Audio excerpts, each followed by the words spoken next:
समश्रुति भिन्नार्थक शब्द भाग 21। बाग, बाग और बाघ। बाग कहते हैं लगाम को। फ़ारसी भाषा का शब्द है, हिंदी में खूब चलता है बाग। इसका मतलब है लगाम, बागडोर। और बाग कहते हैं गार्डन को। इसको भी कई लोग बाग कह देते हैं, जो कि ठीक नहीं है। यह है बाग, ग के नीचे बिंदु। इसके बाद बाघ। बाघ दरअसल व्याघ्र का रूप है और इसका मतलब आप जानते ही हैं, यानी टाइगर। इसके बाद बदन और वदन। बदन शरीर को कहते हैं, यानी जिस्म को, और वदन का मतलब है मुंह, चेहरा।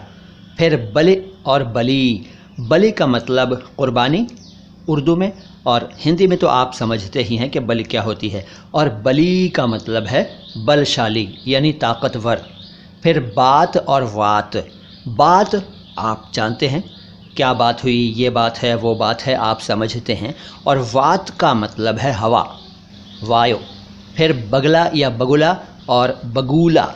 बगला या बगुला क्रेन को कहते हैं, और बगूला चक्रवात, बवंडर, वातावर्त, बगूला।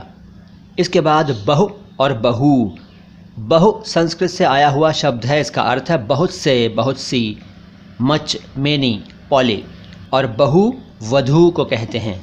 फिर बास और वास। बास गंध को कहते हैं, गंध, बदबू वगैरह। और वास निवास को कहते हैं, रहने को, वास। फिर बासी और वासी। बासी का मतलब है बचा हुआ भोजन, और वासी रहने वाला, रेजिडेंट, निवासी। फिर बिन और बीन। बिन का मतलब है विदाउट, और बीन जो सपेरे के पास होती है। आपने देखा होगा सपेरे के पास सांप होते हैं और बीन होती है। इसके बाद बुद्ध और बुध। बुद्ध का मतलब है एनलाइटेंड, यानी जिसे ज्ञान की प्राप्ति हो गई हो। और बुध प्लैनेट मरकरी को कहते हैं हिंदी में, बुध। फिर बुरा और बूरा। बुरा यानी बैड, और बूरा एक तरह की शक्कर होती है, पाउडर नुमा, आप समझते ही हैं। इसके बाद बेर और बैर। बेर एक फल होता है, और बैर का मतलब है दुश्मनी।